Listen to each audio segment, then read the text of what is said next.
In the heat of an unusually dry season in Ouagadougou, whispers of a hidden agreement spread through the corridors of Burkina Faso's presidential palace. Ibrahim Traoré, known for his unwavering dedication to African sovereignty, had just ended a late-night briefing when his trusted intelligence chief, Amadou Bako, knocked on his door. "Mr. President, you need to see this," Bako said, slipping a slim dossier onto Traoré's cluttered desk. Traoré, exhausted but sharp-eyed, flipped it open. Inside were confidential memos, encrypted emails, and payment trails, all pointing to a covert arrangement between a group of Burkinabe insiders and Israeli agents. The plan? To secure mining rights in exchange for secret weapons shipments and promises of political backing to weaken Traoré's position. Traoré clenched his jaw. He had seen betrayal before, but never this deeply woven into his nation's veins. The document suggested that the hidden hand behind this operation reported directly to Benjamin Netanyahu's security circle. The more he read, the clearer it became. This wasn't just corruption. It was a direct threat to the dream he carried for a truly independent Africa. "Call a midnight council," Traoré ordered, "and tell no one outside this room. If they wanted a silent surrender, they will get a storm instead." As his aides scrambled to gather loyal ministers and security heads, Traoré stood by the window, looking at the moonlit streets of Ouagadougou. He whispered to himself, "Africa is not for sale. Not tonight, not ever." Tonight, a leader had decided to face shadows with fire, and the fight for Africa's soul had begun in secret. The Midnight Council gathered in a secured basement below the presidential residence. Only 10 men and women, each handpicked by Traoré for their loyalty and courage, sat around the heavy oak table. Amadou Bako stood beside a projector, flicking through slides of bank transfers, coded telegrams, and grainy surveillance stills of shadowy foreign operatives meeting Burkinabe businessmen in hidden restaurants. "They call it Operation Shemesh," Bako explained. "On the surface, it's about providing new security systems for our borders. In reality, it's a gateway for Israeli companies, backed by Netanyahu's faction, to gain exclusive control over our gold and rare earth mines for decades." Murmurs filled the room. One minister, old and weary from decades of political storms, slammed his fist on the table. "So they think we're still a colony," he spat. "Traoré, we must expose this immediately, to the press, the people, everyone." But Traoré raised his hand, silencing the room with calm authority. "Number. If we shout too soon, they'll bury the truth. They've covered their tracks well. We need undeniable evidence and a plan that doesn't just react. It must strike where it hurts." He turned to Bako. "Send a trusted team to trace every local conspirator, monitor every bank move. I want the brokers, the middlemen, the shell companies, and discreetly arrange a direct channel to Netanyahu's envoys. Let them believe I might negotiate." An uneasy silence fell. To bait a lion, one must first look like prey. But as the council broke up hours before dawn, each loyalist knew. Tonight they had declared a quiet war. And Traoré, staring at a map of Africa pinned to the wall, murmured again, "This land's freedom is worth every risk." 2 nights later, Traoré stepped into a discreet safe house on the outskirts of Ouagadougou. Inside, a dimly lit room smelled of old wood and burnt tea leaves. 3 men waited at a round table, Israeli negotiators posing as private investors, with smiling lips and eyes like sharpened knives. One, a seasoned envoy named Levi Barak, rose with rehearsed politeness. "President Traoré, it's an honor. We know you're a busy man, so we'll be direct. Burkina Faso has wealth the world needs, and we have the technology and partners to secure it, safely, profitably, for everyone." Traoré didn't sit immediately.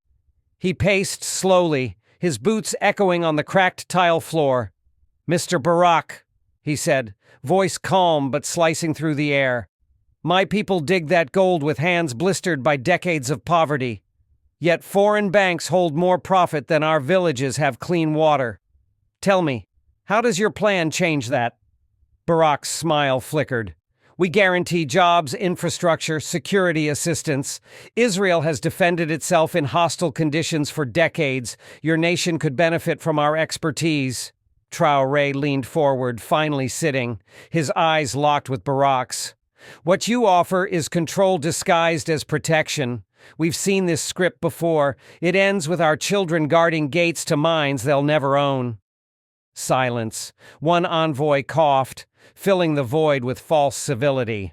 Then, Mr. President, what do you want? Traoré's answer was as quiet as it was lethal. I want you to go back to your prime minister and tell him, Africa is not for sale. And if he insists otherwise, then Israel will learn we protect our land not with borrowed guns, but with a people ready to bleed together. The room went cold. Traoré rose, nodding once to his own security detail. The envoys sat frozen, still trying to process that a small West African nation had just told them, and Netanyahu, to back down. News of the failed negotiation leaked within hours, not through official channels, but through whispers carried by restless aides and overheard phone calls. By dawn, radio hosts in Ouagadougou were quoting anonymous sources. President Traoré refused a $1 billion Israeli security deal last night. In Tel Aviv, Netanyahu's inner circle scrambled. He had underestimated the young Burkinabe leader. What was meant to be a quiet resource arrangement now risked blowing up into a diplomatic embarrassment, or worse, inspiring other African nations to reject similar overtures. Meanwhile, in Burkina Faso, Traoré gathered his core ministers in the presidential bunker, a concrete room with no windows but walls that had heard the country's greatest secrets since independence. Maps of gold mines and oil fields covered one side. Satellite photos of border crossings covered another. Gentlemen, Traoré said, voice low, eyes alive with the same defiance that had unnerved seasoned spies the night before. Israel didn't come here for partnership. They came to plant a flag they can't fly at home. If we don't expose this, it will happen quietly again and again in Niger, Mali, Ivory Coast. His security chief, Captain Diallo, nodded grimly. We have the recordings, their offer, the threats between the lines. Once we broadcast this, the people will see for themselves. An old finance minister, gray-haired and once skeptical of Traoré's bold moves, spoke up for the first time. And if they retaliate? Economic sanctions? Covert operations? Traoré turned to him without hesitation. Let them come. This country has survived colonial armies and modern mercenaries. We will survive backroom deals. What we cannot survive is silence. He pointed to the team. Prepare the statement. Leak the tapes. And be ready. We just declared war without firing a single bullet. Outside, the sun rose over Ouagadougou. The capital braced for the storm that was about to hit both continents. By mid-morning, the presidential press team did exactly as Traoré commanded. They released a 10-minute audio recording of the clandestine meeting. In it, Netanyahu's envoys could be heard offering undisclosed payments, exclusive mineral rights, and military hardware, all in exchange for Burkina Faso's silent cooperation and a quiet alignment with Israel's regional interests. Within an hour, every major news outlet from Al Jazeera to BBC Africa was playing the audio on loop. Social media exploded. Hashtags like #TraoréLeaks and #Africa is not for sale trended worldwide. Young Africans from Lagos to Nairobi flooded the web with clips praising Traoré's blunt rejection. We are not for sale, not today, not ever. In Tel Aviv, Netanyahu convened an emergency cabinet meeting. Furious ministers argued over damage control. Some wanted a strong statement blaming rogue diplomats. Others whispered about punishing Burkina Faso economically. But wiser voices knew that threatening a hero who had just electrified the African youth could backfire spectacularly.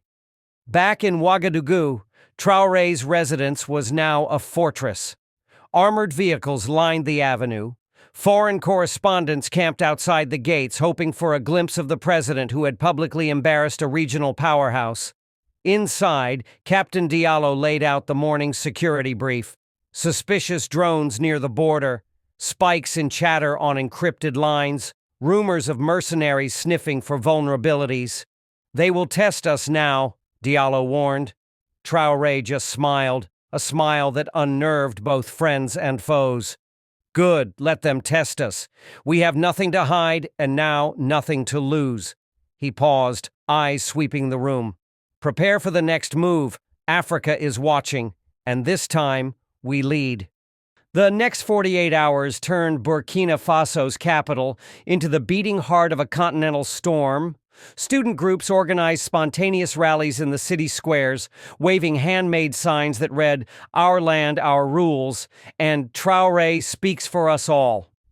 Across West Africa, young presidents, opposition leaders, and even cautious kings issued carefully worded statements, some praising Traoré's courage, others dancing around direct support, but quietly rethinking their own hidden deals with foreign powers. Israel's official channels scrambled to frame the leak as a misinterpretation of standard diplomatic outreach, but few believed them. Inside the presidential war room, Traoré and his trusted circle mapped out scenarios, potential trade sanctions, covert sabotage, maybe even proxy conflicts stirred up along the northern borders. Captain Diallo pushed for purging suspected traitors in the army ranks immediately. Minister Zongo argued for a diplomatic tour across the African Union to turn this uproar into binding alliances. Traoré, however, chose a third path, bold as ever. He summoned his press secretary. "Tomorrow, tell the world we will host a live debate. I want to face any foreign ambassador who dares to explain why Africa must always be someone's backyard. We will do this in front of every young African with a smartphone." "Sir, that's risky," Diallo said. Traoré just laughed. "No, my brother, that's leadership." The announcement alone caused shockwaves. For the first time, a sitting African president openly challenged foreign envoys on live TV. Millions prepared to watch. Allies feared chaos. Enemies feared something far worse, a continent waking up. The morning of the debate felt like standing on the edge of an earthquake. International news crews flooded Ouagadougou. Journalists from Al Jazeera, BBC Africa, and France 24 jostled for spots in the packed press hall. Outside, tens of thousands gathered in front of giant screens set up in public squares, chanting Traoré's name as if he were a revolutionary hero reborn. Inside, Traoré sat alone for a moment behind the stage curtain, eyes closed, steadying his heartbeat. He knew what was at stake. If he humiliated the Israeli envoy too much, retaliation would come, swift and quiet. If he showed weakness, he would lose the trust of the very people filling the streets to defend him. When the cameras went live, the hall fell silent. Across the table, Ambassador Levi wore a polite smile that didn't reach his eyes. Papers and talking points lay before him like weapons. He began first, praising the historic friendship between Israel and Africa, and dismissing the leaked deal as mere proposals, nothing binding, nothing secret. Traoré let him finish, then leaned into the microphone. His voice was calm, but each word struck like a hammer. "Excellency, do you think my people are fools? When you sign a deal that gives you 40% control of our lithium mines for 50 years, do you call that a proposal? Or do you call it modern colonization?" Gasps echoed through the hall. The ambassador shifted in his seat. Social media feeds exploded in real time. # Africa is not for sale trended in 20 countries within minutes. In that instant, the world witnessed something bigger than a debate. They saw an African leader, young but unshakable, daring to say what generations before him whispered only behind closed doors. Ambassador Levi tried to recover, his diplomatic training pushing him to counterattack. He raised his hand, voice steady but tinged with disdain. "Mr. President, these so-called documents were leaked by hostile actors who wished to sow discord. Israel has always respected Burkina Faso's sovereignty." Traoré didn't even blink. He leaned back, one palm flat on the table, his posture radiating unspoken authority. "Respect?" he echoed, loud enough for the microphones to pick up every syllable. "You send consultants to write our mining laws. You bribe former ministers to sign away land our ancestors bled for, and when the people expose it, you call it discord?" The audience roared, not with noise, but with a rising hum of approval, a collective heartbeat, pounding in solidarity.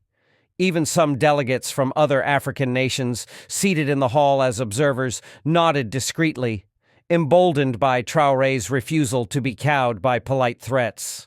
Outside, the crowds were watching this moment unfold like a televised revolution. Young students waved hand-painted banners. "No more selling Africa." Elders wept softly, remembering days when their leaders begged for foreign aid instead of standing tall. Ambassador Levi tried to pivot, offering economic incentives, new security packages, a promise of technology transfers. But every word sounded weaker than the one before. Traoré, in contrast, never raised his voice. He let the facts speak for him line by damning line. By the end of the broadcast, the balance of power had shifted. It wasn't just a deal that was dead. It was an entire mindset. The unchallenged expectation that Africa would always bow to richer, louder nations. Word of the confrontation spread like wildfire. Overnight, millions watched the clip on social media. Traoré's calm dismantling of Israel's ambassador had become a symbol of a new Africa, unbought, unbowed, and unapologetic. In Tel Aviv, Netanyahu called an emergency session with his inner circle. Reports from his intelligence chief were blunt. The scandal had jeopardized multiple covert mining deals across West Africa. More worrying, several African leaders, inspired by Traoré's defiance, were quietly reassessing their own hidden agreements with Israel and other powerful states. "This is bigger than Burkina Faso," Netanyahu hissed, pounding his desk. "If we don't contain him, we lose the whole region." Back in Ouagadougou, Traoré refused additional security detail despite threats pouring in daily. He chose instead to walk through local markets, greeting farmers, students, and elders who now looked at him with a fierce pride. "Mr. President, we are with you," an old woman whispered, pressing dried millet into his palm as an offering. At the presidential palace, his cabinet urged caution. Some feared retaliation. Some suggested a quiet settlement to keep the peace with Israel. But Traoré was unmoved. He knew that fear was exactly what foreign powers relied on, and this time he wouldn't feed it. He drafted a televised address, inviting not just Burkina Faso but all of Africa to watch. His message would be clear. No more secret deals, no more stolen resources, no more silence. He would name names, reveal documents, and dare anyone to stop him. The stage was set for a storm that would shake every capital watching from afar. On the night of his historic address, the presidential palace courtyard overflowed with people. Families sat on woven mats, students waved flags, and market women raised handmade signs that read, "Africa is not for sale." Millions more tuned in online, waiting to hear the man who had become, in their eyes, not just Burkina Faso's leader, but a guardian of African dignity. Under the glow of camera lights, Traoré stepped forward. He wore a simple traditional tunic, refusing the tailored Western suit his advisors had recommended. He looked straight into the lens, voice steady as he spoke truths too long buried in dusty cabinets and secret bank accounts. He revealed contracts signed without the people's consent, billion-dollar extraction deals favoring foreign companies, while local villages drank polluted water. He named the officials who brokered these betrayals, some still in power. He exposed the hidden clauses that locked Africa into endless cycles of debt and dependency. In Tel Aviv, Netanyahu watched in disbelief as decades of careful influence unraveled in real time. His phone buzzed with calls from nervous allies in mining and arms industries demanding answers he could no longer give. Meanwhile, across Africa, young people took to the streets, not with violence, but with a clear demand: leadership like Traoré's, fearless, transparent, and rooted in the soil of their own nations. When Traoré finished, he paused, letting the weight of his words settle over a continent ready to awaken. "This is not about Israel alone," he said finally. "This is about any power that thinks Africa is still a marketplace for cheap deals and easy bribes. We say no more. From today forward, we stand up together, or we fall divided." The roar from the courtyard echoed far beyond Burkina Faso's borders. And somewhere in the shadows, every hand that once signed Africa away knew its time was running out. Ladies and gentlemen, what you've just witnessed is not just a political clash.